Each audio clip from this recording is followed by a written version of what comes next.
We're fearlessly talking about the biggest stories that matter to you the most. Breaking news, John Calipari is finalizing a 5-year deal to become the Arkansas Razorbacks' next head coach, covering college sports like no one else. The biggest guests in sports. We now welcome in Hall of Famer Jim Calhoun. Such a pride I had, I came to connect. The legend, Tim Tebow, joins us. We'll run it back. I like it. The legend, Herschel Walker.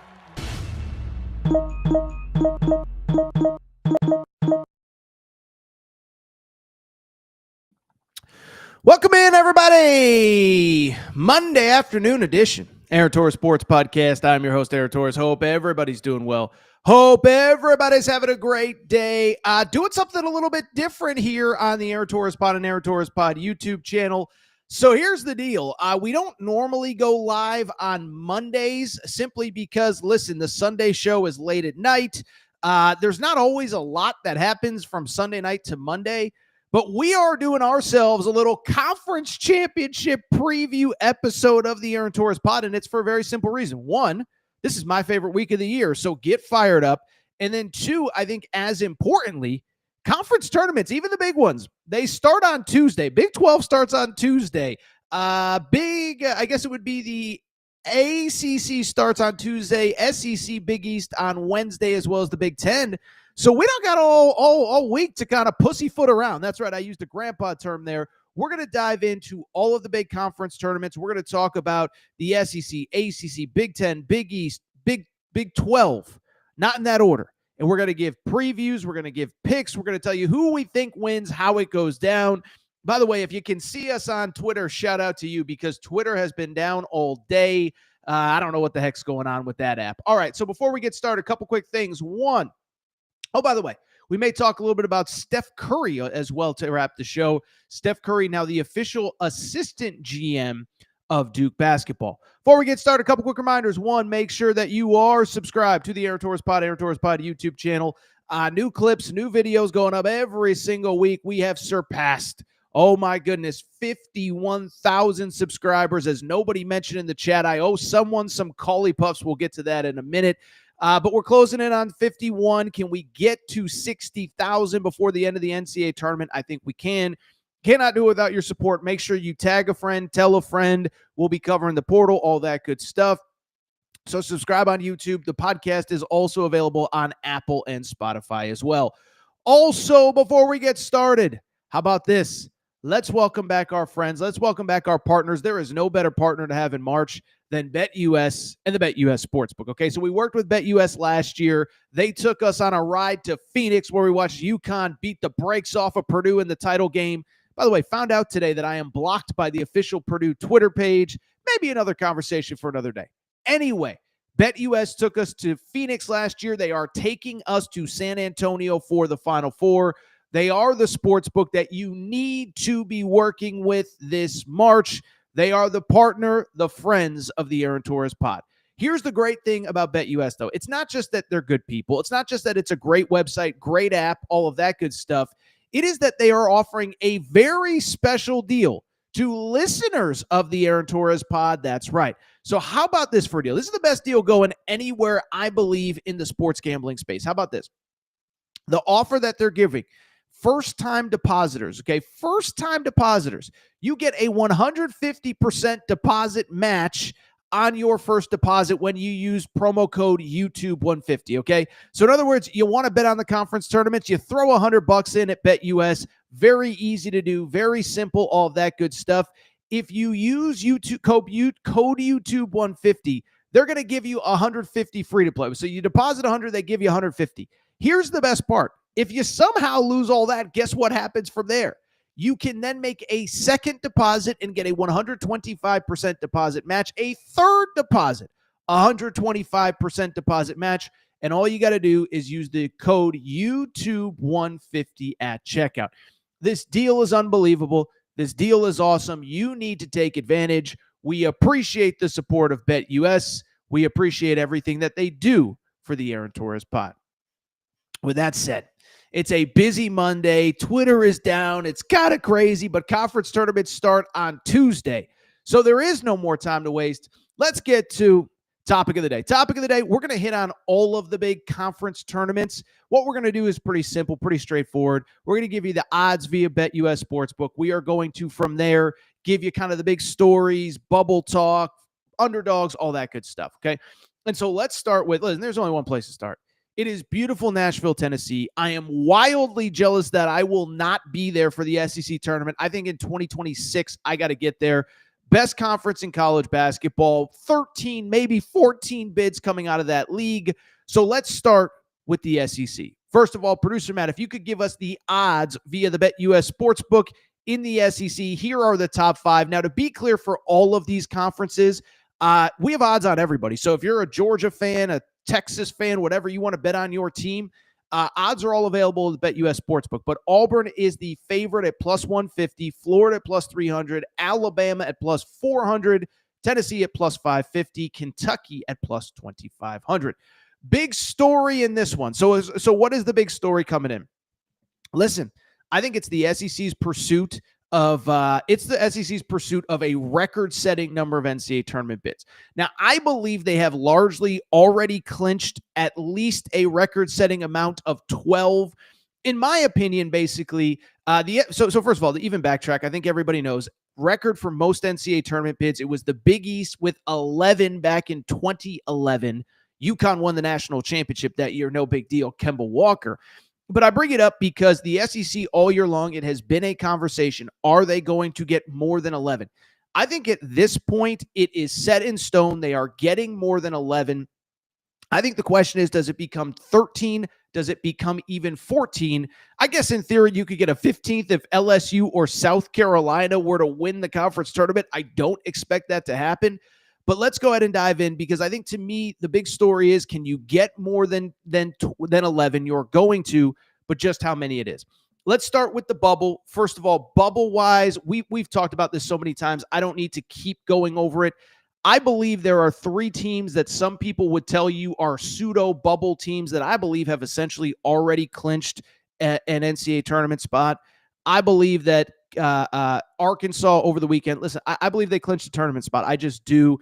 I know there's some pushback in the national media. And listen, I guess in theory, if we had a million bid stealers, if, Georgia Tech wins the ACC and USC wins the Big Ten and the Big 12 goes to Colorado and we get a bunch of bid stealers, okay, I get it. But at the same time, we've talked about Arkansas, 6 quad 1 wins right now. That's really as good as any team that you would even consider to be on the bubble. So I think they're in. Vandy, despite losing their last 2 games, I don't believe they are a bubble team. They themselves have 5 quad 1 wins. And then, I got to give credit where it's due. Sorry, I got a little itch in my nose here. I got to give credit where it's due. Georgia Bulldogs, we keep calling him. He went from mediocre Mike White to Mike White Krzyzewski, because this guy can't out-lose games. Georgia has won 4 in a row, 20 wins overall. I don't really see the scenario that they're not in. And so, to me, the only bubble conversation that really pops up is with Oklahoma and Texas. Oklahoma, to its credit, by the way, I think has largely worked itself off the bubble as well. When you look at that team, and you can see the bracket here, we'll be popping up these brackets all show long. But Oklahoma coming into this week, first of all, to their credit, they have won their last 2. They beat Missouri in their second to last game. They win at Texas to close the regular season. You look at Oklahoma, they are a team, and we've discussed them, but I think it is worth just reiterating. 18 and 13 overall, 2 straight wins, 6 quad 1 wins, no different than Arkansas. And I think even to a degree, unlike Arkansas, they are a team that has some really good out-of-conference wins. Louisville on a neutral, Arizona on a neutral. They beat Michigan on a neutral. Those are 3 great wins. So to me, I think Oklahoma is probably on the right side. I do think they probably need to just win 1 game to feel really good. If they do win that 1 game, it is Georgia. I believe they are in. Even if they lose, I think they'll probably in the last 4 in at the very least, maybe going to Dayton. By the way, Oklahoma, of course, was the first 4 out last year when they were in the Big 12. Really quickly, Texas, listen, Texas is the only one that I think is on the outside looking in, okay? Sitting at 17 and 14 overall. They have a lot of quad 1 games. But listen, I just think it's hard to imagine that you're 17 and 14 overall and that you're going to get in, 1, with a loss here. 2, I think you probably need 2 wins. I don't know that beating Vandy in the opening round is quite enough. So Texas, in my opinion, would need to beat Vanderbilt, probably beat Texas A&M to get to semifinal Saturday, where I guess it would even just be the quarter. They would need 2 wins just to get to the quarters. So I think Texas needs 2 wins. So I've gone on long enough about the bubble. Let's get to the team that I deem the dark horse. Okay, so I don't know that you could call anybody in this league a true like. Can you call them a dark horse if they're an NCAA tournament team? I don't know. But I'll also say I think it's hard to really think of anybody as a dark horse because you're going to need to beat so many good teams to make a real run here, right? Arkansas, if they survive South Carolina, they got to beat Ole Miss, then they play Auburn. It's like, so is Auburn real, or is Arkansas realistically a dark horse even though they're playing well? Georgia's playing really well. But even if you beat Oklahoma on Wednesday, you then got to play Kentucky, you then got to play Alabama. So to me, I think the closest thing to a dark horse that this tournament has is actually the Kentucky Wildcats. Plus 2,500 in the BetUS odds. They, of course, don't play until Thursday, where they will play the winner of Georgia, Oklahoma. And then on top of that, I'll say this. The draw isn't great, but no draw is great. The one thing that I would counter with, though, if you beat Georgia or Oklahoma, you would then face an Alabama team that you've already played twice. You've lost to twice. But listen, I think there's something about beating a team for a third time. Then maybe you get a Florida, whatever. And the other thing, too, with Kentucky, it goes without saying, like, they're going to have the home court advantage in Nashville. We know it's called Catsville for a reason. And so to me, I could, listen, we're calling them a dark horse for a reason. I could see the scenario where Kentucky is the last team standing on Saturday. If they do, it would be just an incredible cap to an incredible first season for Mark Pope. Finally, let's just get to the pick for this SEC tournament. To me, in terms of who I actually like to win this SEC tournament, let's just be real.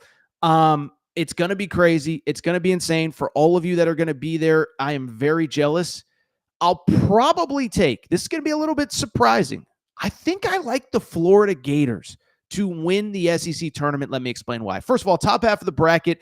Am I a little worried about Auburn? Yes, we discussed them on Sunday's show. But at the end of the day, I think the draw actually breaks very nicely for them. They don't play again until Friday. They get to rest until then. They get to discipline Chad Baker-Mazara however they deem fit. But even in the first game, they're either going to be playing an Ole Miss team that, frankly, I just think they match up well with. They've already beaten them twice, beat them 30 a few weeks ago. And then you'd be potentially playing an Arkansas team that would be playing a third game in 3 days. Just think that's a tough draw for Arkansas. So I think Auburn advances. Maybe they play Tennessee, whatever.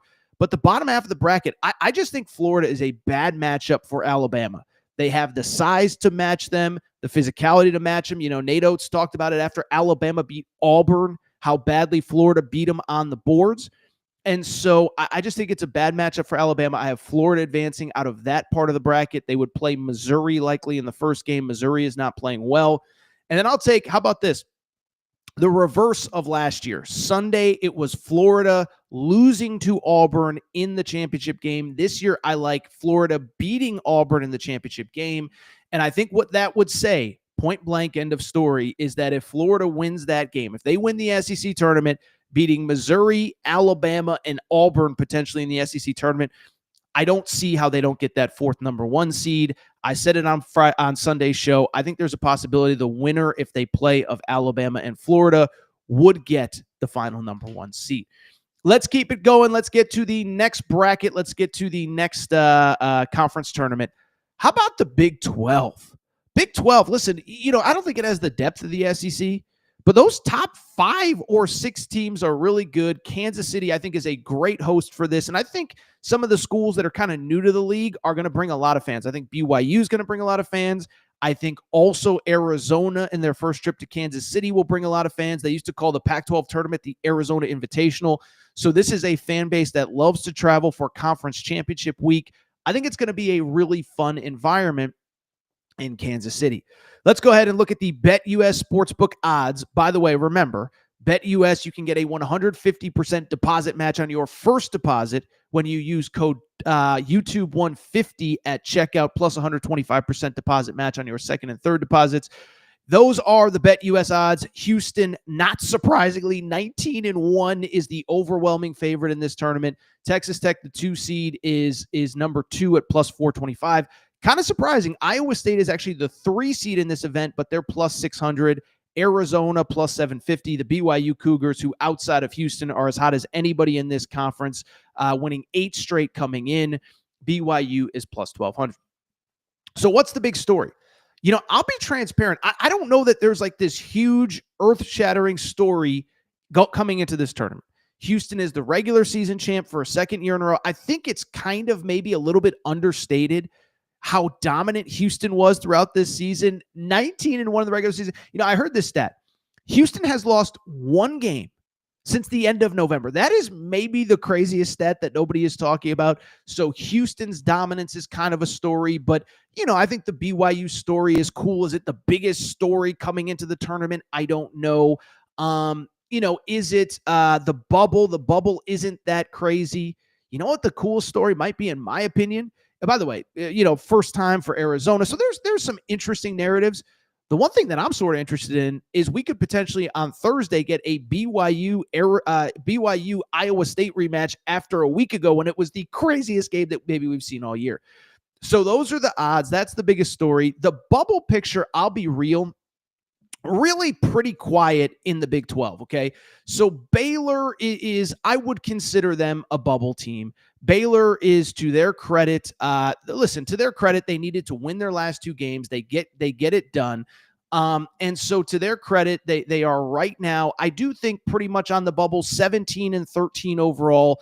They do have 5 quad 1 wins. Now, what I would say is a couple things. One, cannot take a loss in that opening game. You're going to be playing the winner of Kansas State versus Arizona State. You have to win that game. If you lose that game, I think you could miss the tournament.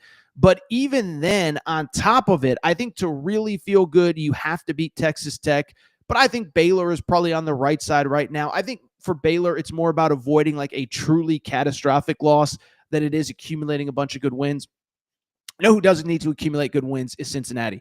Shows you how awful the bubble is, because the truth with Cincinnati, they have no real resume and they are somehow on the fringes of the bubble. And I think that really more than anything shows you how bad the bubble is right now. This is a Cincinnati team that basically played nobody out of conference, nobody worth noting outside of their rival Xavier. And they're entering this tournament right now with a grand total of 1 quad 1 win. Okay, so Cincinnati absolutely has work to do. They play Oklahoma State in the opener of this tournament on Tuesday afternoon. You lose that one, it's portal season. I think they might frankly be looking for another coach if they lose that one.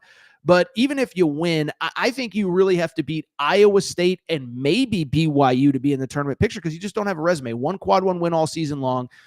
You are a team with a bunch of losses overall, no great out-of-conference resume, and again, 17-14 coming into this tournament. Yeah, I think you probably need to win 3 games to feel good about being back on the bubble. So bubble picture is probably Baylor and Cincinnati. As far as a dark horse, I'll be real. Again, it's tough with Houston on one side of the bracket. If you want to consider BYU at plus 1,200, BYU's playing as good as anybody in this tournament. But I think the interesting thing with BYU is that they got a really tough draw. They play Iowa State in probably their opener. Iowa State was back and forth. That game was insane last week. Iowa State, by the way, I see a comment in the chat. Yes, Iowa State has been dealing with some injuries. That is one advantage that I would give BYU, is that BYU actually will face an Iowa State team. Keyshawn Gilbert, one of their best players, has been out of the lineup. He's returned to practice. Don't know when or if he'll play in this tournament. So BYU, I guess in theory could be, but I just think that Houston team is such a tough matchup for them. And so I'm actually going to go a little bit of a surprise in terms of my surprise team that I think could make a run. I'm going to go with the Kansas Jayhawks. I've been very critical of that team. Kansas fans are mad at me. I said the program's dead after they got destroyed at BYU. But a couple things. One, like Kentucky, they will have a huge home court advantage in this tournament. For people who don't know the geography, I have made the drive from Lawrence, Kansas to Kansas City. It's about a 30-minute drive, easy drive, not a lot of traffic as you can imagine in eastern Kansas, or would it be, I think it'd be eastern Kansas and western Missouri. As you can imagine, not a lot of traffic. So Kansas fans always show out. By the way, the fact that they have the late games probably only helps them in terms of fan support. And the other thing is, listen, they're going to face a team in Arizona if they were to win their opener They would face Arizona in the quarterfinals. They just beat Arizona a few days ago. And so you kind of can you see a scenario where they get on a run, maybe beat Arizona? They just played Texas Tech really tough at Fog Allen, even though Texas Tech won.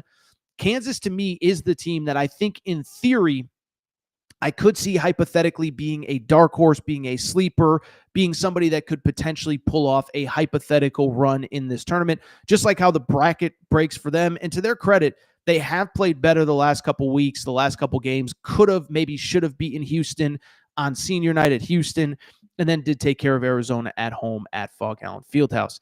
In terms of a winner, I'm going to be super boring on this one. I have Houston beating Texas Tech, the 1 seed versus the 2 seed in the championship game. With Houston, listen, I'll be real. I just think there's BYU is playing so well. That's just the worst draw that BYU could have gotten, because BYU, like, Houston is so physical. I think BYU, you could argue, Houston is the worst team for them to face of anybody in college basketball, with how physical they are, how aggressive they are, just how tough they are defensively, limit what you do. And so I just don't see the scenario Houston beats them or BYU beats Houston. I think you could actually argue Iowa State's maybe a little bit of a tougher matchup for Houston. Remember, Iowa State, by the way, did beat Houston in the Big 12 tournament last year. And then the bottom half of the bracket, again, Texas Tech is, for people who can't see the bracket, a 2 seed. Arizona is the 3 seed. And the only reason I bring it up is because Texas Tech will face a Baylor team that they're just better than. And then you're either getting a Kansas team playing its third game in 3 days, or you're getting an Arizona team that, again, I know Arizona beat Texas Tech at the McHale Center, but, Texas Tech is kind of playing better. Arizona is not playing as well. I just like the draw for Texas Tech. You get there. I know Texas Tech is the only team that beat Houston in the Big 12. Tough matchup. I will take Houston to win the Big 12 and is your Big 12 tournament champs. Let's do one more before we take a quick break, okay? How about we go to the world's most famous arena? How about we go to New York City, Big East tournament, Madison Square Garden? I say this all the time. I think most people listening to this podcast know by now. I grew up in Connecticut, went to the Big East tournament basically every year from about 2005 or so until probably, I moved out to California in 2012. And I think there was even one year I went back for the Big East tournament. So I was there for the Jerry McNamara run. I was in the building the day that Jim Boeheim said we wouldn't have won 10 effing games without Jerry McNamara. By the way, some of you know this. Maybe many of you probably don't. I was at the 6 overtime UConn-Syracuse game. I was there with the young lady, as I always say. I think that the game lasted longer than the relationship did. But so love this tournament. Miss being on the East Coast for it. But let's go ahead and dive into the odds, okay? So the odds, probably not surprising. St. John's is the overwhelming favorite in this tournament at plus 150. They are, of course, the number 1 overall seed after winning the regular season. Creighton is the 2 seed at plus 375. UConn and Dan Hurley, fresh off Dan Hurley's appearance on 60 Minutes, is plus 400. Marquette is plus 600. Xavier plus 900. Again, worth noting, we have odds on every single team at the BetUS Sportsbook. We're just giving you the top 4 or 5 kind of for brevity's sake here, okay? So, Madison Square Garden, Big East tournament. St. John's is the favorite. What is the big story? In my opinion, it is the Johnnies. Listen, we get hyperbolic and caught up in the moment. This feels like one of the coolest stories we've seen in a long time, and one of the most unexpected, right? Because you have programs that can kind of elevate themselves after a down year or a down couple years or whatever, but they're kind of programs that, like, they've done it recently, right? Like, Louisville had a couple bad years, but Louisville also under Pitino was in a Final Four within the last decade. I guess it would be a little bit more than a decade, but you get the point. Whatever. UConn had a couple down years, but there was never like a 30-year gap. St. John's, we're talking about a 30-year gap since the last time they have been anything close to this. I think it's the coolest story we've seen. I probably won't have time to do a National Coach of the Year, All-American Team show. Rick Pitino is my National Coach of the Year. Listen, it's no disrespect to any other, media outlet. I just don't know how you can take a team. St. John's, and I know they still haven't technically done this, but St. John's hasn't even won an NCAA tournament game since 2000, okay? So we're talking about a team that's gone a quarter century without winning an NCAA tournament game. And what were the stats? 93 was the last time they split a Big East championship, 85, so 40 years since they won this conference outright. It's as cool of a story as we've seen. It's the biggest story going into the Garden. The Garden has been rocking, and it will be this week. And I can't wait to see the not diversity, but UConn and St. John's are going to have by far the two biggest fan bases there, and I think that's awesome. In terms of the bubble picture, really it comes down to one team, and we've talked about them a lot on this show over the last couple weeks as we've done all of our bubble stuff. It is the Xavier Musketeers. Listen, I like Sean Miller. I really like Sean Miller, actually. We've had him on this show. I think he's a great dude. I think he's a great coach.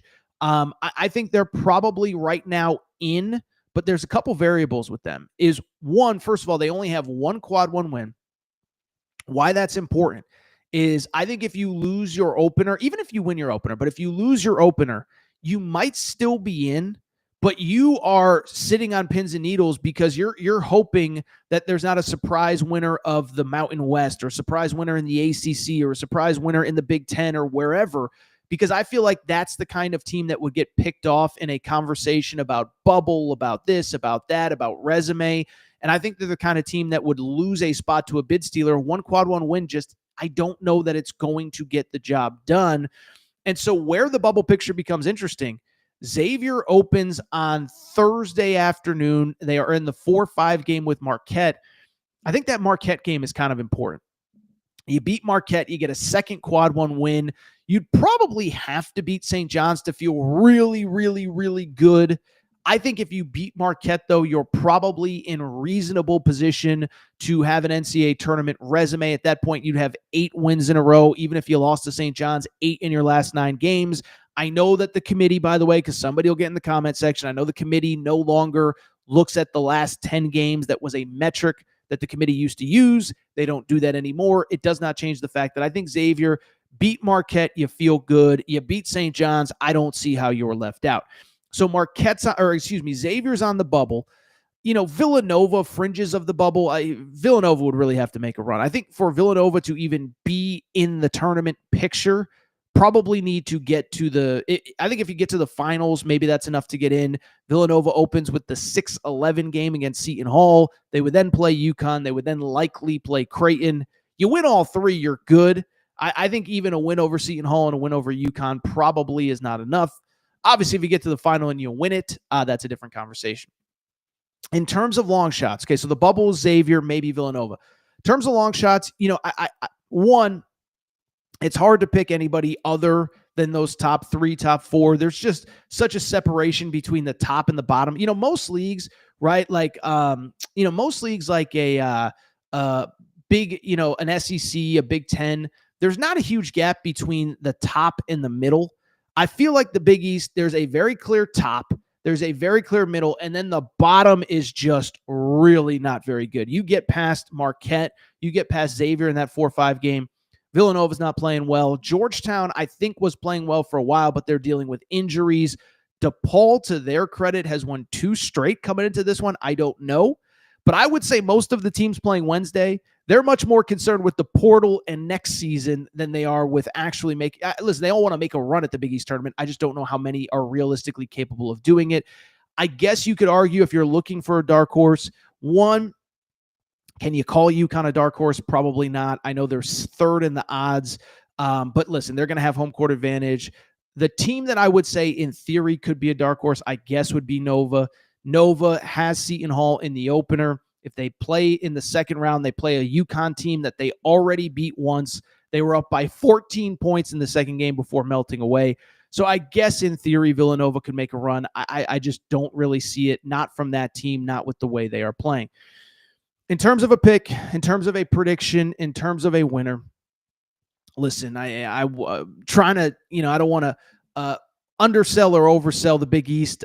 It's hard for me to see any scenario where St. John's does not win this thing. St. John's, we've talked about it. They are a team that against those other elite teams, listen, I mean, just go back and look. I mean, what are they? They're 18-2 this year. So against the other teams, the 4 teams that are in tournament contention, UConn, they swept. Creighton, they lost by 1 at Creighton in January, maybe even December. And then after that, they went ahead and destroyed Creighton at the Garden. They swept Marquette, including on Saturday at the buzzer. They swept Xavier. And so, I mean, you're talking about of the top 4 other teams, they went 7-1. The one loss was by 1 point, basically at the buzzer. It's hard for me to see a scenario where they don't roll through this tournament. And then the other thing is the Garden's going to be rocking. And listen, I'm not a big, this isn't really a conspiracy theory, but I don't believe in fate. I don't believe in destiny. I don't believe in any of that. But after watching St. John's over the last probably 6 to 8, I just don't see how they don't win this tournament. I mean, every single game they're down. Every single game there's some adversity. They were down at UConn. They were down on Saturday at Marquette. They were down double figures against Xavier at halftime at the Garden and still came back and won. And so they're just a team that is resilient. They believe. Rick Pitino has them believing in what they are doing and what they are capable of and how they are winning. Hard for me to see them not winning this tournament. If I had to pick a team from the bottom half of the bracket, I know that historically Creighton has given UConn trouble. But remember, UConn won at Creighton about 3 or 4 weeks ago. And I think the other thing with UConn, I do think UConn's playing some version of its best basketball. 4 straight wins. They destroyed Seton Hall on senior night. And, Dan Hurley did say it. We are a program that's built for March. I just don't know. I just don't know that this is the right spot or the right opportunity for anybody other than St. John. So I will pick UConn to play in the final. I think, by the way, that's what Fox wants. That's what consumers want. I will go ahead and take St. John's to win, though. It's been a magical season. I think St. John's wins the Big East tournament. By the way, this is maybe the most important story, actually. St. John's, I think they have to win this Big East tournament. They don't have much of an out-of-conference resume to speak of. I think they need to win the Big East tournament to get a 2 seed. If they don't, they're probably on the 3 line. If they are a 2 seed, though, imagine being the 2 seed, Duke in the East. CBS and Turner and everybody are going to set it up this way. East Regional, number 1 Duke, number 2 St. John's. I think St. John's gets there if they were to win this one. But again, we'll see what happens as time goes on. All right, so what we're going to do, take a quick break, come back. When we do, we'll hit on the Big Ten, the ACC. I do actually want to talk a little bit about Steph Curry, who is now the assistant GM, I guess, technically, of Davidson. Quick break. Be right back. What's up, everybody? It's AT, and listen, long day of podcasting. Sometimes don't always look the best. So look at this. It's a little bit not great, okay? Well, here is the great news. The great people at Firebox said, Torres, you're a professional. You just got 50,000 subscribers on YouTube. You need to look better. And so they sent me a couple awesome things. I want to pull them out for you right now. This is all from the winter collection, by the way. Spring collection is coming out. We got the vest, very, very, very nice. The sweater, very professional for when I go to professional events. We got these nice blue jeans. I think the question now everybody's asking is, Torres, how do you actually look when you put that stuff on? Let's find out. Well, what do you think? Sweater fits perfectly. Great for all occasions. When I go to games, when I go out to a dinner, warm weather, cool weather, it's perfect. Speaking of perfect, these jeans are phenomenal. Great for games, great for social events. Oh, by the way, a little bit stretchy if those New Year's resolutions aren't going on as planned. Really quickly, we got to try out. Let's try out the vest. It fits perfectly. Not a surprise. So here's the deal. If you want to look as good as Torres, this is what I need you to do. I need you to go to Fioboc.com. That's F-I-O-B-O-C. Fioboc.com. And here's the best part. For listeners to the Aaron Torres pod, you get 20% off with code Torres20 at checkout. We also put a referral link in all of our YouTube videos. Thank you to Fioboc. By the way, make sure you're following them on social media at F-I-O-B-O-C. Thank you to Fioboc. You want to look as good as Torres, check them out. Again, promo code Torres.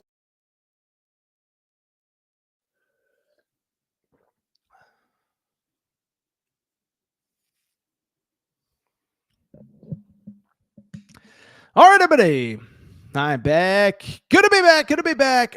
So, tell you what, let's get to the rest of the conference tournaments. Just happened to go on Twitter, which has been down all day. Apparently, Justin Fields is a New York Jet. Don't know what else to say. I will say, I thought the year the Jets drafted Zach Wilson number 2 overall, they should have drafted Justin Fields instead. Justin Fields' career certainly has not gone as I expected, so I just bring it up because maybe we get a redo. Maybe Torres is right on that one after all right? So, by the way, love my BYU people. My number 1 all-time take that I ended up being correct on was I never understood why Zach Wilson should be the number 2 pick in that draft. But hey, that's another conversation for another day. Let's keep it going with the college hoops conversation because it is March, and we got a lot more to discuss. By the way, as we get into the ACC and Big Ten conference tournaments, remember, BetUS, basically 150% deposit match on your first deposit, 125% on your second and third deposit. Use code YouTube150 at checkout to take advantage. Producer Matt will drop the link in the show notes, the show chat for that. All right, let's keep the party going. Let's keep the party going. And let's keep that party going heading down to Charlotte, North Carolina, where there is certainly some very interesting things going on. Some very interesting things going on in the ACC. I thought this was interesting. So Duke is the favorite. Surprise, surprise, minus 375. Louisville plus 550. Clemson plus 600. Plus 2,500 for Carolina. Plus 5,000 for SMU. So first of all, this is interesting to me. We know Duke's the favorite. That is not surprising. Duke, as best I can tell, in the BetUS odds, has the second shortest odds. In other words, you have to risk the most money to win the least amount of money of any team in March Madness in these conference tournaments. The only one that has better odds is McNeese State with Will Wade. And the crazy part about McNeese is they only play 2 games in their conference tournament, and the conference tournament is at their home building. So if you believe that somebody other than Duke is winning this tournament, you can get very good odds on it at the BetUS Sportsbook. All right, so let's go ahead and dive in. Listen, biggest story, I think you could really argue it's 3 stories. First off, is this just the Duke Invitational? Listen, 19-1 in league play. Only loss was at Clemson in a game that they easily could have won. And as we've discussed time and time again, you can hate Duke, but they just have destroyed people the last month of the season. I think it's official. I believe Duke is actually now number 1 in the AP poll. So Duke is, let's see here. I want to check really quick here. Let's see. The new AP poll came out. Duke is officially number 1. They get 52 first place votes. Okay. So Duke is officially number 1. They've been destroying everybody. We've talked about it. You don't have to love Duke, the brand, but I mean, what they're doing is unbelievable. 13-point win at Carolina, 33-point win over Wake, 35-point win over Florida State, 37-point win over Miami. By the way, Jay Lucas is officially at Miami. He had a press conference on Monday morning. So that's, I think, thought number 1. Thought number 2, as far as the big stories, is obviously, is this just a 3-bid league? We're going to get to the bubble in a minute, but the only teams that are in this tournament that have locked up NCAA tournament spots, it's Duke, it's Clemson, and it's Louisville. And I think, to me, the third story is not really the bubble as much as Carolina. Listen, I've been critical of Hubert Davis. This team is playing really well. They had won 6 in a row coming into Duke. Problem is, I just think Duke is such a tough matchup for Carolina. Duke is the biggest team in terms of height and length in the entire sport. Carolina is small and not very big. And in some ways, I feel bad for Carolina. I guess I shouldn't. But I'm actually a little bit more bullish on this program just in general. I think getting that GM in place was important. I think they were behind on NIL, but it doesn't change the fact that they need to make a little bit of a run here in the conference tournament to actually get into the NCAA tournament. Okay, so let's talk bubble. And first of all, let's start with Carolina. And before we even get to the bubble, I want to say this about Carolina. To me, they're just a fascinating story because, again, and we talked about this a week ago, how much do they just get punished for playing a hard schedule? Like, again, I know you can only let in 68 teams. I know Carolina doesn't have a great resume. I do think if you're going to give anybody the benefit of the doubt, it's the team that probably played the hardest out of conference schedule in all of college basketball. Remember, they played Auburn in Maui. Auburn was the SEC regular season champs, going to be a number 1 seed. They played Michigan State in Maui, Big Ten regular season champs. They could be a number 1 seed. Played Florida on a neutral, number 1 seed potential. Alabama on a neutral, potential number 1 seed potential. So it's like of their, they're what, 21 and 11, 20 and 11, I think, coming into this. 20 and 12, I believe, is the record. Of those losses, 6 were to teams that could potentially end up being number 1 seeds going into the NCAA tournament. And so I think they should get a little bit of a benefit of the doubt. Like, if they just didn't go to Maui and stayed home, they'd have a tournament resume probably right now, or they'd have 2 more wins, whatever. Bottom line is, I think North Carolina should be given a little bit of a benefit of the doubt. But as we get to the bubble, listen, there's 3 teams, and I think all of them have an uphill battle to actually put together a tournament resume. Carolina actually opens on Wednesday as the 5 seed. They'll play the winner of Notre Dame Pitt.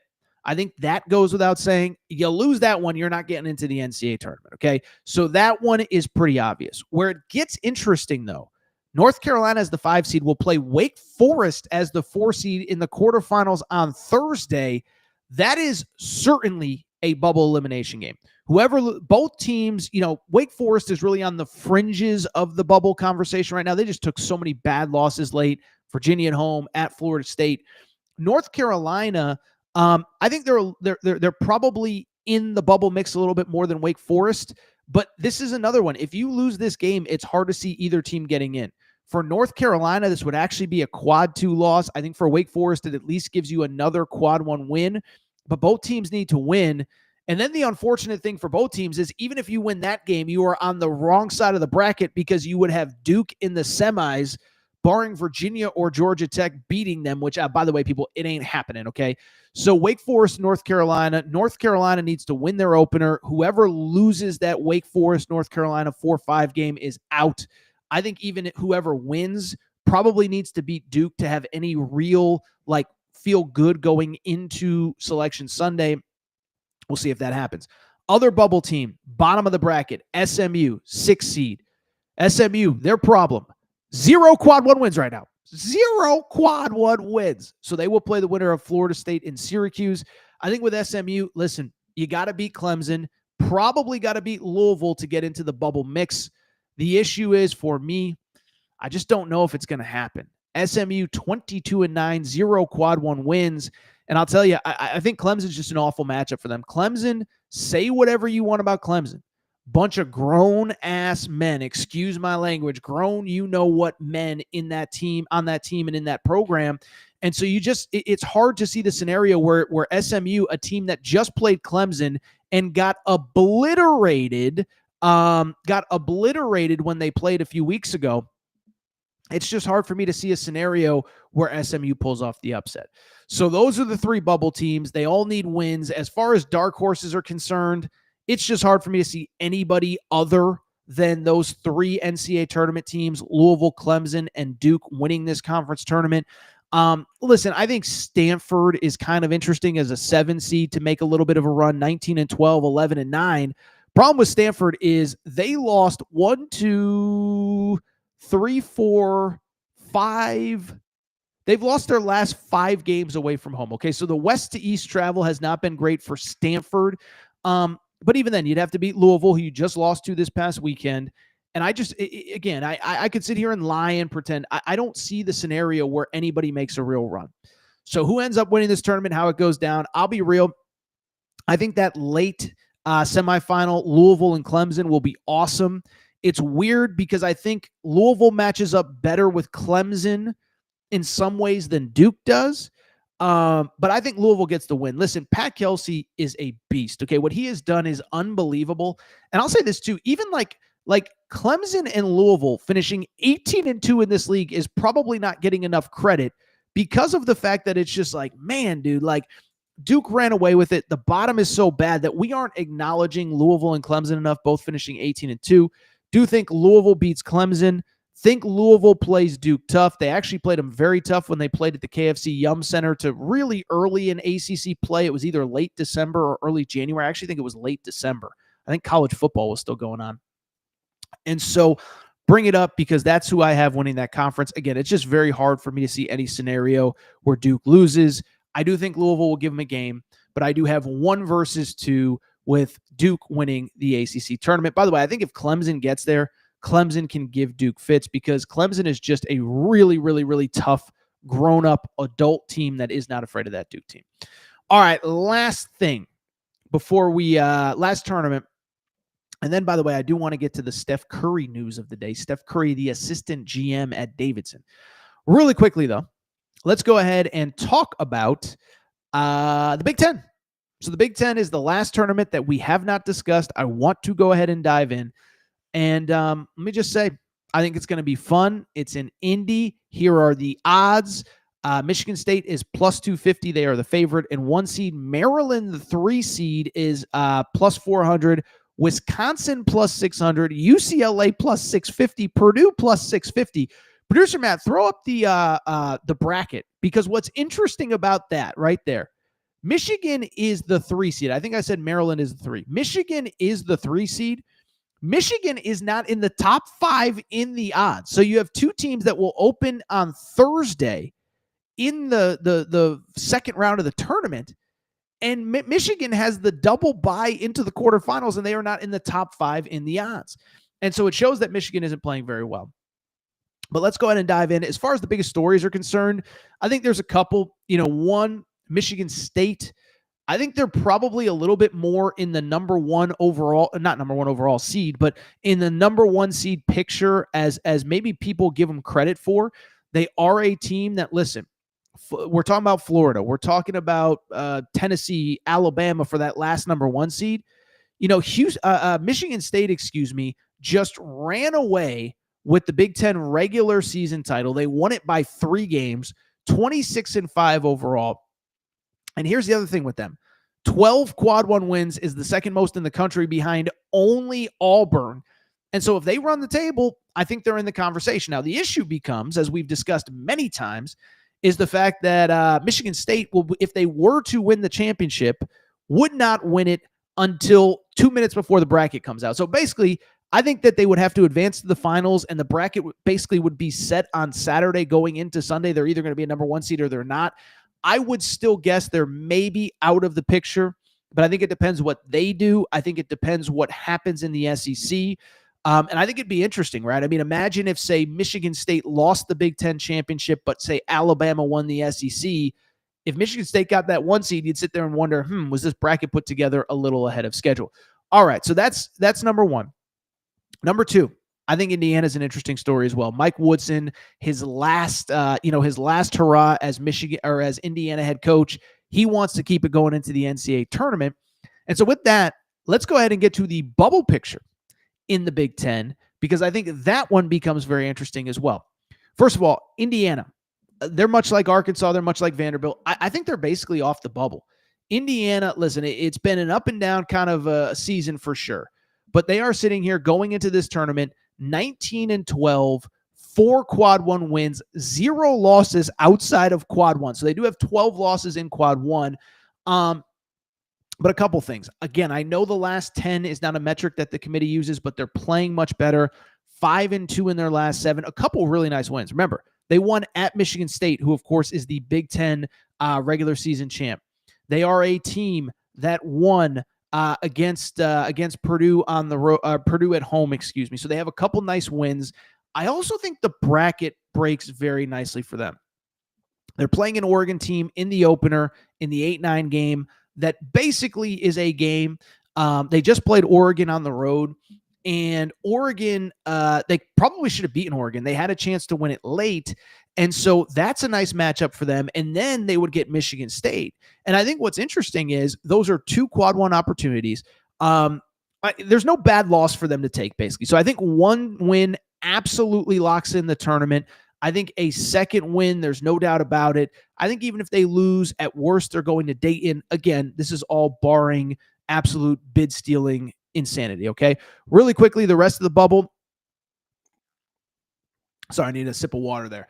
First off, Ohio State. Listen, I understand that Ohio State has a ton of quad 1 wins. Listen, I've talked about it with the SEC. Oklahoma has 6. Arkansas has 6. Ohio State has 6 as well. I think the issue with Ohio State is pretty straightforward, though. At a certain point, you can only take so many losses before you probably need to not be in the NCAA tournament. So they're coming into the conference tournament. Ohio State is 17-14 overall. One, you got to beat USC. Listen, I love Coach Muss. I don't know how much fight you got to beat Iowa, who they would play in their opener. USC plays Rutgers later in the week. All I was going to say about USC is I don't know how much they have left. Long season, a lot of travel. They'll play on Wednesday. But back to Ohio State is like, you look at Iowa, you got to win that game. I think you probably have to win against Wisconsin as well. That would be the next game that you play. I'm sorry. I know you have a lot of quad 1 wins. I just don't know that 18-15 is an NCAA tournament resume. That's a lot of bad losses, almost like Texas in the SEC. By the way, of course, Texas and Ohio State played in the season opener this year, so that's kind of an interesting twist on that conversation. So those are the two teams, in my opinion, that are very much in the bubble picture. The third one, by the way, maybe the most interesting bubble story we had all season long. Nebraska was very much in the bubble conversation going into the weekend. They lose to Iowa at home on Sunday. Nebraska, the Big Ten is only taking 15 of their 18 teams to the conference tournament. Nebraska is not in the Big Ten tournament. They didn't finish in the top 15, and so Nebraska is at home. All I will say is I understand that these power conferences are getting tougher and tougher with all these games. I'm sorry. If you can't make your conference tournament, I would assume that should eliminate you from the NCAA tournament picture. Nebraska 17-14 overall. They did have 5 quad one wins, which was why they were on the bubble. It's a little hard for me to justify putting you in if you can't even finish in the top 15 of your conference tournament. So those are the teams that are on the bubble. In terms of a dark horse, one, we mentioned Indiana. Indiana, in my opinion, I just like the draw. Should have beaten Oregon when they played a few weeks ago in Eugene. This game will be in Indianapolis. And then if you win that, you're playing a Michigan State team that you already beat on the road. So it'll be interesting to note Indiana plays the first game on Thursday. The other team that I think is interesting as far as a little bit of a long shot, UCLA is the 4 seed, okay? So UCLA is kind of an interesting 4 seed from this perspective. Is one, we know the travel has been wear and tear. And if you don't know about it, just ask Mick Cronin. He's not afraid to tell you how he feels about the travel. But UCLA had a home game on Saturday. They won't play again until Friday. So you kind of get a week between travel. You know, you get 10 or so days at home. They probably won't leave until Thursday morning to get to this conference tournament. So you get a little bit more rest before heading to Indianapolis. The other thing with UCLA, they did beat Michigan State earlier this year. Now, it was at Pauley Pavilion. It was on the West Coast. It was a little bit of a different deal. It doesn't change the fact that, in my opinion, though, you match up pretty well with just about everybody in this field. UCLA, listen, we can criticize Mick Cronin. He is still a heck of a head coach. And again, you look at some of the wins that this team has over the course of conference play. They won at Oregon, which is obviously a great win. They won against Michigan State, as I said. They are a team that also, really, frankly, they They were in the game with Purdue until the final few minutes. In that game, they won at Indiana. So this is a team that beat Michigan State, won at Indiana, won at Oregon. Those are some really good wins. They also beat Wisconsin at home. And there's a chance they could face Wisconsin in the semis. And so with that, let's go ahead and talk about, actually, they would face Wisconsin in the second round. Anyway, I'm going long here. Let's talk about the picks. So I've gone basically chalk for most of these. I think I've picked, I picked St. John's, Houston, Duke, and Florida. So I've picked 3 number 1 seeds and a number 2 seed to win these conference tournaments. I'll go a little bit of a curveball. I'm taking Big Mick Energy, and I'm taking the UCLA Bruins to win this conference tournament. By the way, if UCLA does win, Mick Cronin might be the first coach to ever complain about winning a conference tournament, okay? Because that would mean that they're finishing at 6 o'clock on Sunday right before the bracket comes out, have to fly back to LA, frankly, might have to fly somewhere on Tuesday for an opening round game. So get ready for a Mick Cronin rant if UCLA wins this. Ironically, of course, UCLA won the women's tournament on Sunday. They're plus 650 in the BetUS Sportsbook, but I just like the draw. I like Michigan State. I think the Izzo story is actually really cool. 70-plus years old, like Rick Pitino, still doing it at a high level. I just like how UCLA matches up. Bottom half of the bracket, we mentioned Michigan as the 3 seed, isn't even in the top 5 in terms of odds. I like Maryland to make a little run. You know, Maryland, just because of the geography, because of whatever, a little bit undervalued. It's kind of funny. Last week we did our 5 teams to watch in the NCAA tournament. And the most pushback I got on, basically, why didn't you include this team, was actually Maryland. And so I'll have UCLA playing Maryland in the conference championship game. Former Pac-12 school, former ACC school. The Lefty Driesell Bowl, remember Lefty Driesell, when he got the Maryland job, said, we're going to turn this into UCLA of the East. So I have UCLA beating Maryland in a little bit of a surprise, and expect some Mick Cronin fireworks in the post-game press conference if he does win, because he's going to whine about having to play this conference tournament game on Sunday and then potentially an NCAA tournament game on Thursday or Friday. All right, so what we're going to do, We're going to take a quick break. When we come back, I do want to hit on one more story because I've actually gotten a few questions about this, I think from the NBA side of things, but also the college side of things as well. Steph Curry, Chef Curry. It was announced on whatever today is, Monday, that he is now the assistant GM for Davidson basketball. And I've actually had a lot of people ask me, like, what does a GM do? What is he going to do? What does this all mean? We'll take a quick break. We'll come back and explain it all. Be right back. All right, we're going to get back to the show in a minute. But before we do, many of you ask me all the time, Torres, what can I do to help support the show? You give me hours and hours and hours of content every single week. What can I do to help you? Well, I'll tell you what, do me a quick favor. Check out the Aaron Torres Media merchandise store for all of your team-specific shirts, hats, and more, all available at aarontorresonline.com/merchandise. A lot of you wondering, Torres, what can I get in that merch store? Well, first of all, we got our brand new Hope and Pope Kentucky basketball t-shirts. That's right. Mark Pope has arrived. He is here to save the day. Get your Hope and Pope t-shirts there. Also, Arkansas fans, the Big Pig Invasion is here. You can get your tees there.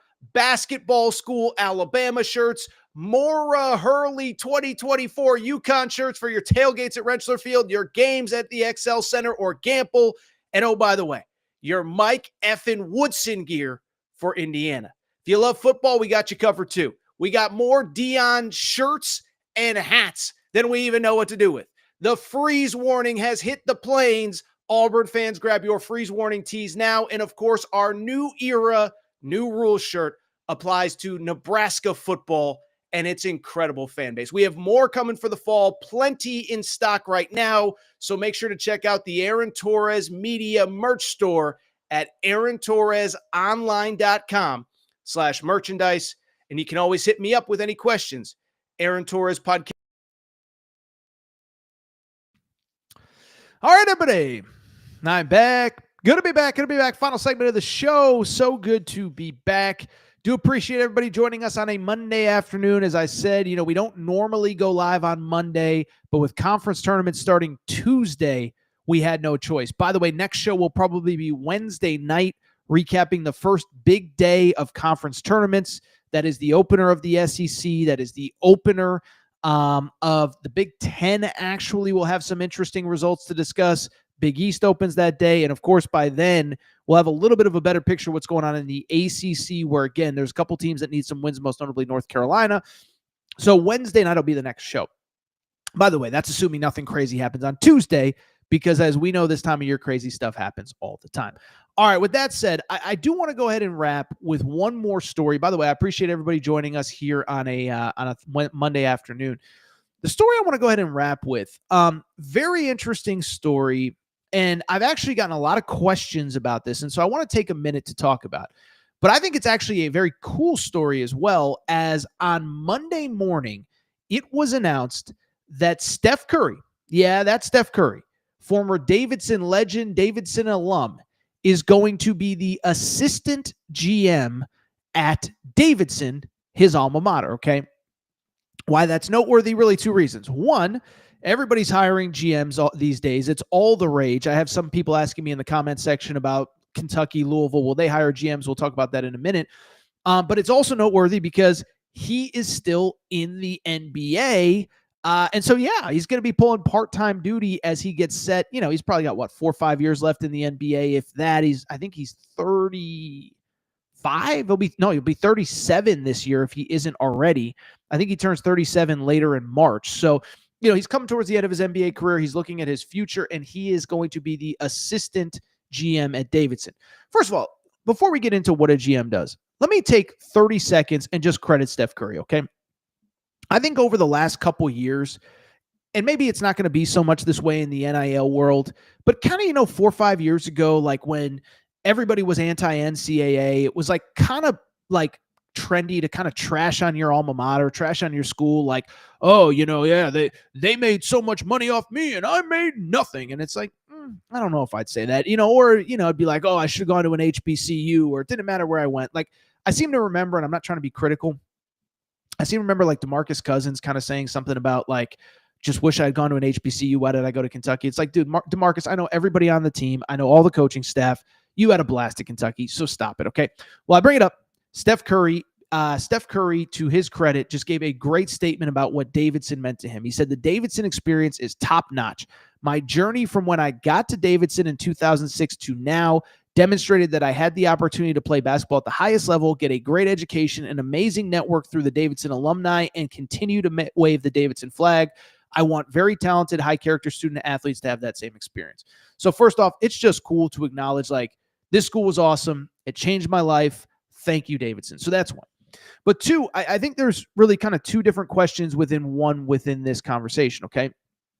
A lot of people are asking me, what is Steph Curry actually going to do for Davidson? And then I think the bigger question is, what does a GM do for college basketball? And so I think you kind of have to answer the second question to get to the first question. What does a GM do? And then what does that mean that Steph Curry will do? I think what's interesting to me about the GM conversation is that every school, it's actually a little bit different, okay? And I want to specify that because I think when we think GM, we think of the NBA, the NFL, Major League Baseball. I'm sure hockey has GMs as well. I don't know much about them. Where it's basically they're drafting players, they're signing free agents, they're negotiating contracts, they're in charge of the minor league system if such a thing exists, et cetera, okay? College basketball, everyone is a little bit different, okay? Because the role is a little bit different. What I would say is at most schools, the job is not to negotiate with players. It's not even to pick players. It's basically to actually be the middleman of both of those sides, right? So at most schools, like, North Carolina just hired a GM. Hubert Davis is not asking the GM who to recruit. The GM is not doing recruiting. What the GM's job is probably at North Carolina going to be, and this is similar at most schools, is to basically be the conduit between the coaching staff and the collective or whoever handles the money. In other words, at North Carolina, Hubert Davis is basically saying, look, these are the three guys that this is the guy we want out of the portal. We're in his final five. This is the money that he's asking for. He'll commit, but we got to get the money together. And so that guy's job is now to go to the collective, negotiate with, get with the collective people to make sure the money's in order. Now, I think in some places, it might actually be to raise the money yourself. So in some places, it's not so much of a conduit. It's more of a money raiser. You're out in the community. You're talking to people. But at the big schools, that's largely done by the collective. What I think is also interesting is that at some schools, it's actually the opposite. You have very little to do with the collective, very little to do with the money, and you're basically really an ear to the ground kind of talent evaluator, okay? So let me give you an example. Texas Tech, I think, is actually doing this at a really high level, and I don't think a lot of people realize it. Texas Tech's GM is a guy named Kellen Buffington, okay? I don't know him personally, but he was a guy that for years ran high school events in Texas. Knows every AAU coach, every high school coach, ran events. I think may have coached AAU. I apologize. I don't know as much about his background. But he was basically brought into Texas Tech to keep his finger to the pulse, keep his ear to the ground on everything going on. Who are the elite high school players? Where are they considering? Is it about NIL? Would they consider Texas Tech? What's going to happen in the portal over the course of the offseason? Who wants to enter? Who doesn't want to enter? Who's thinking about entering? All of that.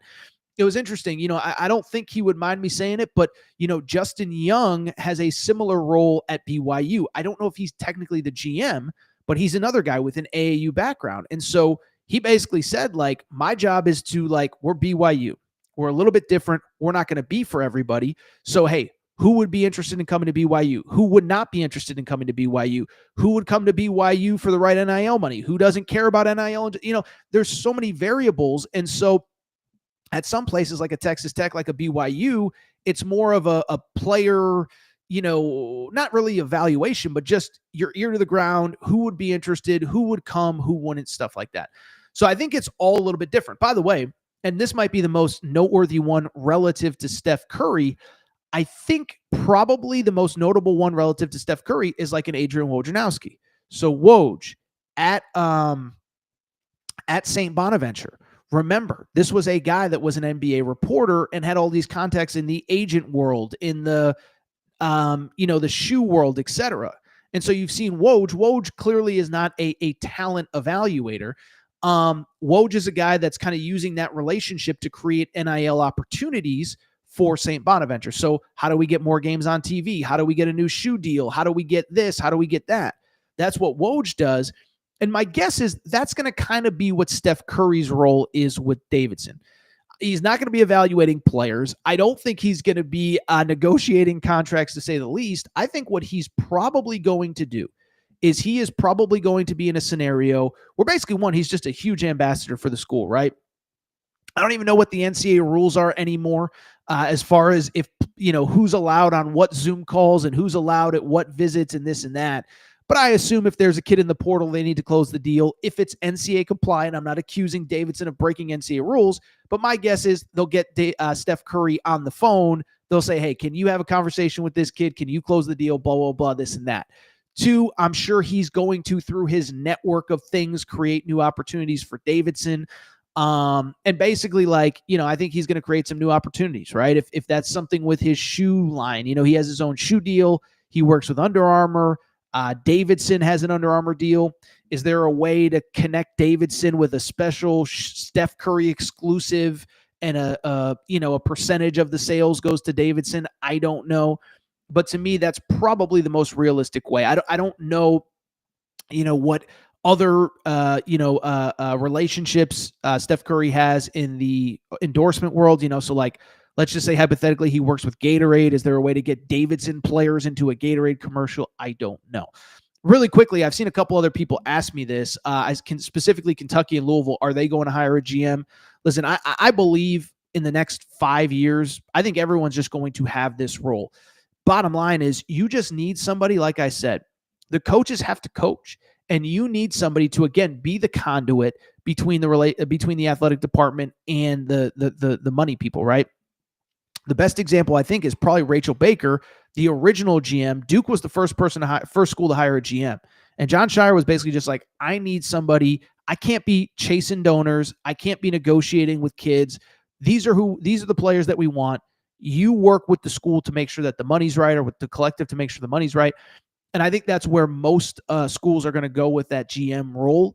And I think everyone's going to have it. So somebody in the chat said, do we think Kentucky and Louisville are going to get them in the next 5 years? Yeah, I do. It's too much for these coaches. They you've heard every coach say it, but at a certain point, they're not even worried about coaching anymore. They're trying to raise money, do all that.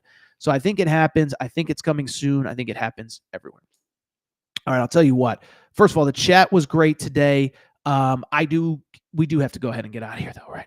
It is time for me to go. If you're not subscribed to the Aaron Torres Pod YouTube channel, make sure to do so. Apple, Spotify, Amazon Music, Google Music, wherever you get your podcasts, please do make sure to subscribe. Also, make sure to rate and review the show. Go ahead, give us a quick 5 stars. Let us know what you like, what you don't like, all that good stuff. Make sure you're following on social media. At Aaron_Torres on Twitter, at Aaron Torres Pod on Instagram, Aaron Torres Podcast Questions at gmail.com, Aaron Torres Podcast Questions at gmail.com. Again, different show. We don't normally go live on Monday, so everybody who did tune in, we very, very, very much do appreciate your support. Time to get out of here. Thank you again. We'll be back probably Wednesday night to recap what I believe will be the first big day of conference tournaments. Shout out to Torrin Craig. Shout out to Rachel, who hates my voice. Shout out to JJ Reddick, you F-Ed. Unblock me. Thank you again. BetUS Sportsbook. By the way, producer Matt, I totally forgot. I want to thank we gotta thank Collie Puffs, okay? So before we get out of here, do want to thank our friends, our partners. Do want to thank Collie Puffs and ColliePuffs.com, okay? So I've told you about Collie Puffs. NCAA tournament is coming. March Madness is here. You're going to be on the couch. You're going to be watching games. You need a snack that is healthy but delicious as well. You, my friends, need Collie Puffs and ColliePuffs.com, okay? So as I've told you many times, Collie Puffs, family-owned company, not far from where I live. Joey is the owner of Collie Puffs. Basically, he was sitting around one day saying, I need a snack that is both healthy but delicious as well. I need some Collie Puffs. Okay, so he created Collie Puffs, founder of Collie Puffs, and basically said, I need something healthy for me, my kids, all of that. And what you need to know about Collie Puffs are this. They are healthy but delicious, baked, not fried, avocado oil, no grease, healthy ingredients. But the best part is they taste freaking delicious, okay? So for more information about Collie Puffs, this is what I need you to do. I need you to go to ColliePuffs.com. That's CAULIPUFFS.com, ColliePuffs.com, ColliePuffs.com for more information. They are also available on Amazon.com. Just search Cauli Puffs on Amazon. Throw them in your cart. Whatever's already in your cart, just put some Cauli Puffs in as well. Time for me to go. Appreciate your support. I will be back Wednesday night recapping the first big day of conference tournaments. Until then, enjoy. Shout out to Torres. Shout out to Rachel, who hates my voice. Shout out to JJ Redick, you F-head. Unblock me, bro. I'll be back later this week. Aaron Torres.